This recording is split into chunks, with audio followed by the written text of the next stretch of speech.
There's a lot of people who don't even know who dreamers are, or don't even understand what immigrants have to go through, adapting to a new culture.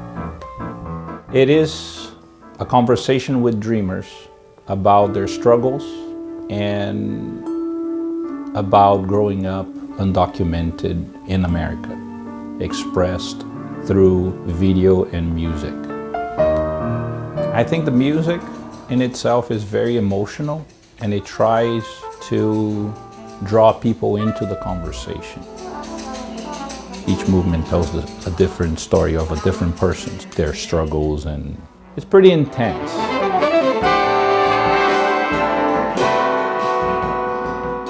I felt very terrified when I got the Guggenheim, because I really felt like I had a responsibility of doing something really important.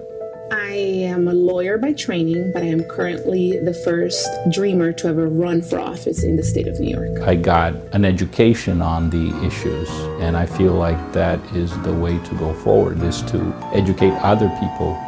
I hope that people will see the undocumented immigrants in a different light. I'm a person of the world, and I'm a human being.